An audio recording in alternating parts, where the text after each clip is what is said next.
नमस्कार। आज की इस वीडियो में हम पढ़ेंगे विलियम वर्ड्सवर्थ की कविता 3 Years She Grew।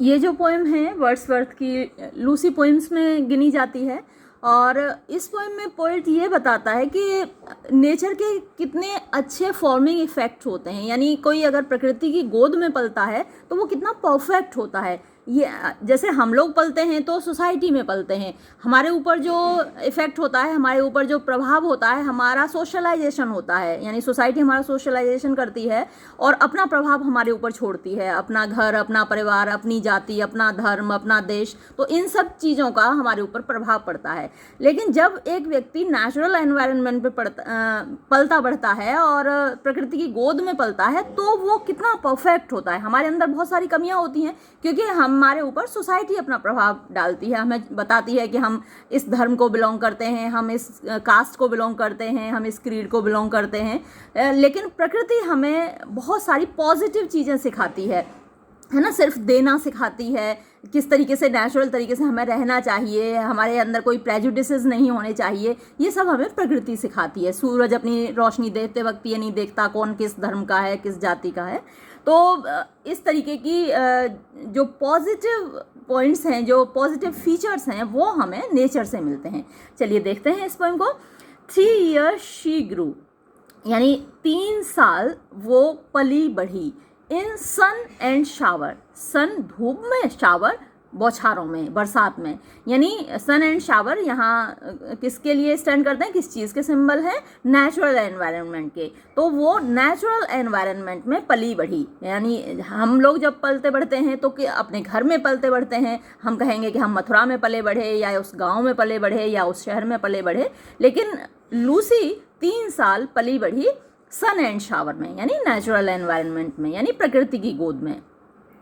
Then nature said, तब प्रकृति ने कहा, क्या कहा, अ लवलियर फ्लावर, इससे ज्यादा प्यारा फूल, ऑन अर्थ, धरती पर, वॉज नेवर सोन, कहीं कहीं ये सीन लिखा हुआ है, वैसे सोन ही सही है क्योंकि आगे ये राइम करेगा ना ओन से। वॉज नेवर सोन यानी इससे ज्यादा प्यारा फूल इस ऑन अर्थ, धरती पर कभी नहीं बोया गया। सो माने तो बोना होता है, अगर सीन होता तो फिर देखा गया ये होता। तो कभी भी पैदा नहीं हुआ, आप ये कह सकते हैं, इससे प्यारा फूल कभी नहीं खिला इस धरती पर। यानी वो इतनी प्यारी बच्ची थी कि जो नेचर है उसको सबसे अच्छी लगी वो। दिस चाइल्ड, इस बच्ची को, आई, मैं, यानी प्रकृति ने कहा कि मैं, टू माई सेल्फ, अपने लिए, विल टेक, ले लूँगी, यानी मैं इसको अपना बना कर रखूँगी, इसको मैं अडॉप्ट करूँगी, मैं अपने तरीके से रखूँगी।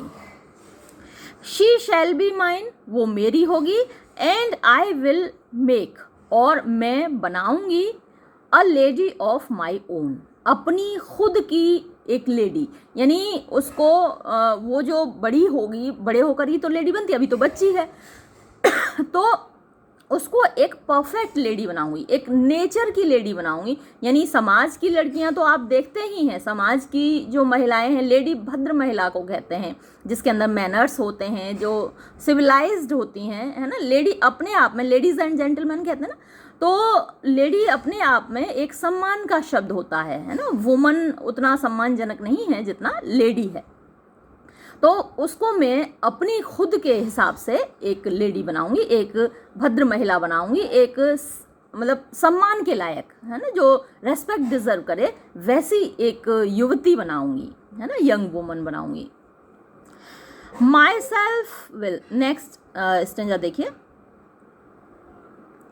माई सेल्फ, मैं खुद, विल, टू माई डार्लिंग, यानी अपनी इस प्रिय के लिए। डार्लिंग जो शब्द है किसी भी प्रिय के लिए बोला जाता है, चाहे वो आपका बच्चा हो, है ना, चाहे आपका कोई लवर हो, किसी के लिए भी जिसे आप प्यार करते हैं वो डार्लिंग होता है। डियर जो आपको है वो डार्लिंग होता है। तो myself will to my darling be, यानी अपनी इस प्रिय बच्ची के लिए मैं खुद बनूंगी। बी माने होना या बनना।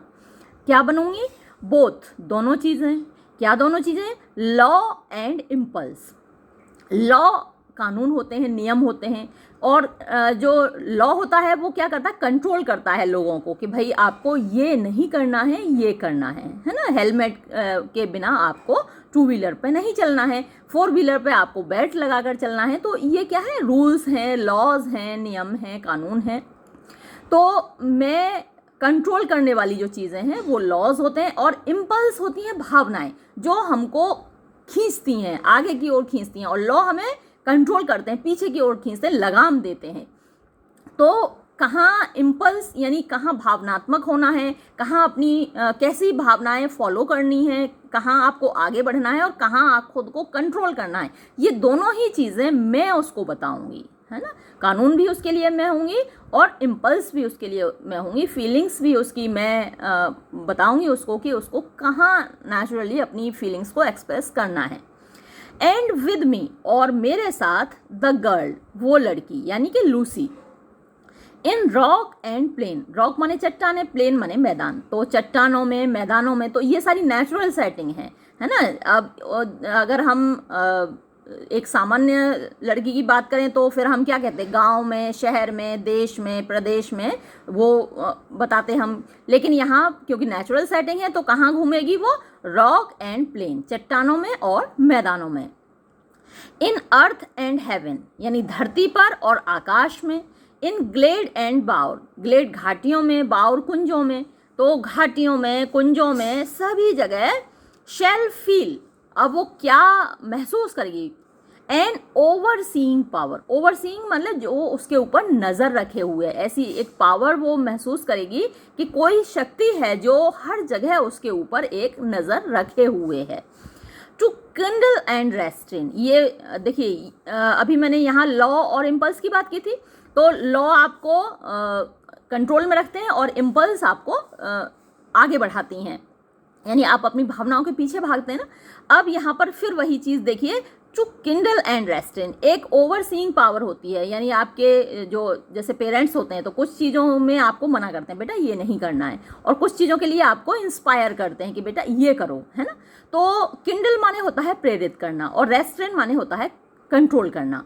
तो एक ऐसी पावर, एक नेचुरल पावर उसको महसूस होगी, जैसे कि यहाँ पेरेंट्स की पावर होती है, आपके ऊपर हर वक्त नज़र रखते हैं, तो वो पावर, नेचर की पावर उसको किंडल करेगी यानी इंस्पायर करेगी, उसको प्रेरित करेगी, और रेस्ट्रेन, और उसको नियंत्रित करेगी, यानी जिन चीज़ों को नहीं करना है उनको करने से रोकेगी।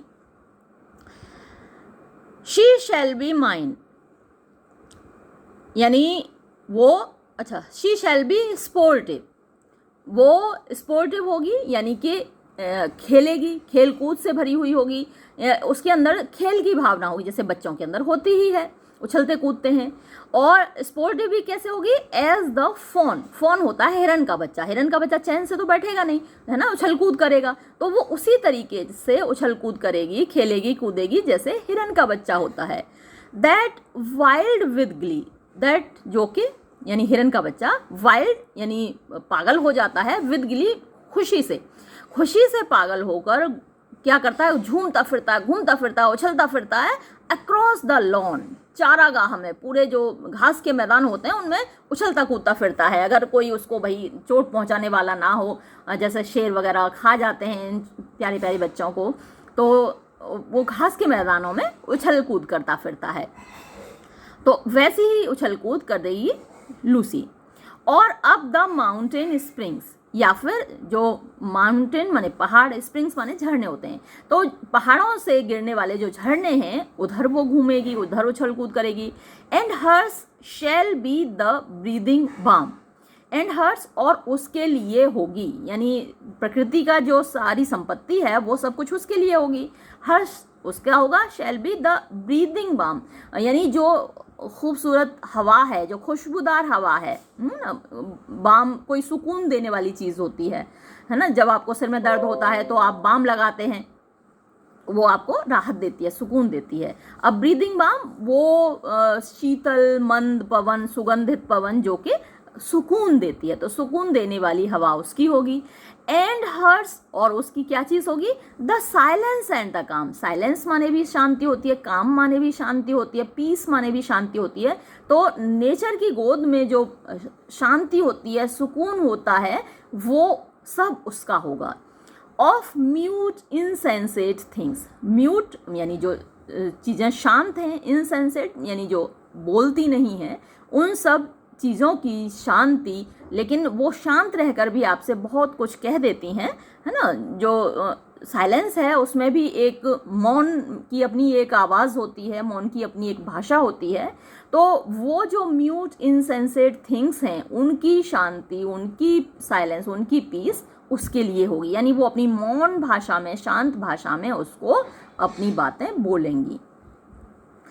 The floating clouds there state shell land. Floating clouds तैरते हुए बादल, देयर स्टेट अपनी कंडीशन, अपनी स्थिति, शेल लैंड माने उधार देंगे। तो जो एक लचक होती है, तैरते हुए बादल हवा में कैसे तैरते हैं आपने देखा होगा, जब बरसात का मौसम होता है, सावन का महीना होता है और बादल घुमड़ घुमड़ कर आते हैं और किस तरीके से वो तैरते हैं आकाश में, तो एक लचक होती है, खूबसूरती होती है। तो वो लचक तैरते हुए बादल उसको देंगे, शैल लैंड टू हर, उसको देंगे। For her the willow band, for her उसकी खातिर, द विलो ये एक पौधा होता है जिसकी लकड़ी काफ़ी लचीली होती है, इससे क्रिकेट का बैट भी बनता है, क्रिकेट का बल्ला। तो विलो जो पेड़ है, बैंड माने झुकेगा, यानी उसको वो झुकना सिखाएगा, लचक सिखाएगा, कैसे फ्लेक्सिबिलिटी कैसे होनी चाहिए। देखिए जो झुकते नहीं वो टूट जाते हैं, तो अपने आप को टूटने से बचाने के लिए आपको झुकना आना चाहिए, यानी आपके अंदर फ्लेक्सिबिलिटी होनी चाहिए, अड़ियलपना नहीं होना चाहिए, जिद्दीपना नहीं होना चाहिए। तो विलो आपको ये सिखाएगा। तो विलो यहाँ पर सिंबल है फ्लेक्सिबिलिटी का, ये जितने भी चीज़ें हैं ये सब सिंबल हैं। तो विलो यहाँ पर फ्लेक्सिबिलिटी का सिंबल है कि आपके अंदर अड़ियलपना, जिद्दीपना नहीं होना चाहिए, आपको फ्लेक्सिबल होना चाहिए, लचकदार होना चाहिए, झुकना आना चाहिए, परिस्थितियों के साथ एडेप्ट करना आना चाहिए, है ना। एडेप्टेशन आपको सीखना होगा, अगर दुनिया में सर्वाइव करना है, एग्जिस्ट करना है, तो आपको एडेप्टेशन सीखना होगा। और ये एडेप्टेशन उसको कौन सिखाएगा? विलो सिखाएगा। उसके लिए झुकेगा, मतलब कि वो झुक कर उसको बताएगा कि जब तूफान आ रहा हो, तेज़ हवाएं हों, तो हमें क्या करना है, जब परिस्थितियाँ आपके विपरीत हों तो हमें क्या करना है, कैसे अडेप्ट करना है उनके साथ। Nor shall she fail to see, यानी ना ही वो देखने में असफल होगी, मतलब कि वो देखेगी, निहारेगी, ऑब्जर्व करेगी। Even in the motions of the storm, motions माने गतियाँ, मूवमेंट्स ऑफ द स्टॉर्म माने तूफान के, यानी तूफान की गतियों में भी वो देखने से नहीं चूकेगी, देख पाएगी। क्या देख पाएगी? ग्रेस, ग्रेस खूबसूरती होती है, गरिमा होती है। That shall mould the maiden's form, यानी तूफान में भी वो एक खूबसूरती देख पाएगी। दैट शेल मोल्ड, जो कि मोल्ड करेगी यानी ढालेगी, द मेडन्स यानी उस लड़की की, लूसी की। अब वो बड़ी होगी ना तो युवा होगी, मेडन बनेगी यानी युवती बनेगी, और उसकी फॉर्म, उसकी आकृति, तो जैसे जैसे बड़ी होगी तो उसकी जो फॉर्म है, उसकी जो फिजिक है ना, उसकी जो बॉडी है वो डेवलप करेगी। बाय साइलेंट सिंपैथी, यानी साइलेंट शांत, सिंपैथी सहानुभूति होती है। तो जो पूरी नेचर है वो उसके साथ सिंपैथी रखेगी, और साइलेंट सिंपैथी के साथ यानी मौन सहानुभूति के साथ उसकी फॉर्म को, उसकी फिजिक को मोल्ड करेगी, डेवलप करेगी। स्टार्स ऑफ मिडनाइट, यानी आधी रात के सितारे, shall be dear to her, उसको प्रिय होंगे।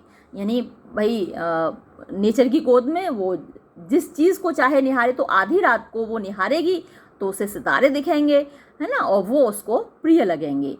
And she shall lean her ear, और वो अपने कान झुकाएगी, लीन माने झुकाना होता है, लेकिन यहाँ झुकाएगी मतलब सुनेगी, ध्यान लगाकर सुनेगी, कान लगाकर सुनेगी। In many a secret place, यानी बहुत सारे, सीक्रेट माने छुपे हुए, प्लेस स्थानों पर। वेयर जहाँ पर, रिव्यूलेट्स, रिव्यूलेट्स क्या होती है? छोटी नदी होती है, रिवर का छोटा रूप। जैसे टेबल है, बड़ी मेज होती है, टेबलेट छोटी मेज होती है, टेबलेट गोलियों को भी बोलते हैं, लेकिन टेबलेट छोटी मेज को भी होता है, और ये जो कंप्यूटर का छोटा सा मतलब रूप होता है वो भी टेबलेट कहलाता है। तो ऐसे ही रिवर का जो छोटा रूप है वो रिव्यूलेट कहलाता है। तो वेयर रिवुलेट्स डांस, जहाँ छोटी छोटी नदियाँ नाचती हैं, देयर वेवार्ड राउंड, देयर वेवार्ड राउंड यानी उनका जो रास्ता होता है गोल गोल घूमता हुआ, जिगजैग टाइप का उनका रास्ता होता है। नदी कभी एक दिशा में सीधी नहीं चलती, आपने देखा होगा किसी भी नदी का आप रास्ता देखिए तो वो जिगजैग होता है, तो ऐसा लगता है कि वो नदी नाचती हुई चल रही है। तो जहाँ पर नदियाँ घूमती हुई नाचती हुई चलती हैं। And beauty born of murmuring sound, and beauty और जो खूबसूरती, बॉर्न माने पैदा होती है, ऑफ मर्मरिंग साउंड माने कलकल की ध्वनि। जब नदी बहती है तो पानी के बहने की जो आवाज़ है वो मर्मरिंग साउंड होती है। ये कौन सा फिगर ऑफ स्पीच कहलाता है?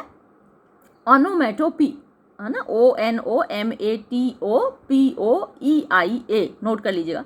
जहाँ भी साउंड आपको सुनाई दे वहाँ ओनोमेटोपी फिगर ऑफ स्पीच होता है। तो जो खूबसूरती पैदा होगी मर्मरिंग साउंड से यानी कलकल की ध्वनि से, शैल पास इनटू हर फेस, वो उसके चेहरे में, पास इनटू माने समा जाएगी, एब्जॉर्ब हो जाएगी। यानी पानी की जो खूबसूरती है, उसकी आवाज़ की जो खूबसूरती है, उसकी जो ध्वनि है वो उसके चेहरे में समा जाएगी। यानी वो जब ध्वनि सुनाई देती है तो हमारे चेहरे पर एक मुस्कान होती है ना, हमारे चेहरे, और मुस्कान हमारे चेहरे की खूबसूरती को बढ़ाती है, तो वो खूबसूरती उसके चेहरे में समा जाएगी, मतलब कि वो उसको देखकर मुस्कुराएगी, सुनकर मुस्कुराएगी और उसका चेहरा और खूबसूरत हो जाएगा। किसी भी कई तरीके से आप इंटरप्रेट कर सकते हैं, है ना। And vital feelings of delight, vital माने फुल ऑफ लाइफ, फीलिंग्स भावनाएं, ऑफ डिलाइट माने खुशी की, यानी खुशी की सजीव भावनाएं। शैल रियर माने पालना पोसना होता है, ब्रिंग अप या डेवलप, तो डेवलप करेंगी, विकसित करेंगी, हर फॉर्म, उसकी आकृति को यानी उसकी फिजिक को यानी उसकी बॉडी को, टू स्टेटली हाइट, स्टेटली माने शानदार, हाइट माने ऊंचाई, यानी उसकी एक अच्छी हाइट होगी। आपने देखा होगा मॉडल्स को, उनकी हाइट बहुत अच्छी होती है। छोटे कद की जो लड़कियां हैं उनको मॉडलिंग में नहीं लेते लोग, उनकी हाइट अच्छी होती है, तो खूबसूरत जो हाइट है वो भी खूबसूरती को ऐड करती है। बहुत ज़्यादा लंबा भी आदमी अच्छा नहीं लगता, लेकिन बहुत ज़्यादा छोटा भी अच्छा नहीं लगता, तो उसकी जो हाइट होगी वो स्टेटली हाइट होगी, यानी शानदार उसकी ऊंचाई होगी, लंबाई होगी। हर वर्जन बूजम स्वेल, यानी वो वर्जन मीन्स कुमारी लड़की होती है, बूजम सीना, स्वेल फूलेगा, तो मतलब उसका जो बॉडी का डेवलपमेंट होगा। पूरी बात कहने का मतलब ये है। सच थॉट्स, ऐसे विचार, टू लूसी, लूसी को आई विल गिव, मैं दूंगी, तो लूसी को मैं ऐसे विचार दूंगी। While she and I together live, जब मैं और वो साथ साथ रहेंगे, here in this happy dwell, इस ये जो हैप्पी खुशी से भरा हुआ, डेल माने घाटी है, तो ये जो खुशी से भरी हुई घाटी है, इसमें मैं और मेरी बेटी लूसी साथ साथ मिलकर रहेंगे, ना, और मैं उसको एक आइडियल फॉर्म दूंगी। तो यहाँ आप देख रहे हैं कि नेचर का अपना प्लान है ना। जैसे पेरेंट्स का अपना प्लान होता है कि भाई ये बनाएंगे, बेटे को IAS बनाएंगे, इंजीनियर बनाएंगे, IIT में दाखिला कराएंगे, तो ऐसे ही नेचर का अपना एक प्लान है कि मैं इतनी उसको अच्छे से पालूंगी, इतनी खूबसूरत उसको बनाऊंगी, वो ऑलरेडी खूबसूरत है, पैदा ही खूबसूरत हुई है, और उसको डेवलप इस तरीके से करूंगी कि वो एक आइडियल चाइल्ड होगी, एक आइडियल मेडन होगी, एक आइडियल युवती होगी, यंग वुमन होगी, और मैं उसके साथ यहाँ मज़े से रहूँगी। वो नेचर उसकी माँ होगी और वो उसकी बेटी होगी, लूसी। दस नेचर स्पेक, दस इस प्रकार, नेचर प्रकृति ने, स्पेक माने बोला, स्पीक स्पोक आता है वैसे, स्पीक स्पोक स्पोकन, लेकिन ये पोइट्री में ये वाला स्पेक यूज़ होता है, जनरल आपने प्रोज में नहीं देखा होगा। दस नेचर स्पेक, इस प्रकार प्रकृति बोली, द वर्क वॉज डन, काम हो चुका था, यानी लूसी को वो डेवलप कर चुकी थी, यानी वो अपनी प्लानिंग बना चुकी थी। हाउ सून, कितनी जल्दी, माई लूसीज रेस वॉज रन, मेरी लूसी की दौड़ समाप्त हो गई, यानी उसका जो जीवन काल है कितनी जल्दी समाप्त हो गया, ज़्यादा दिन तक वो जिंदा नहीं रही, यानी जो प्लानिंग थी वो धरी की धरी रह गई।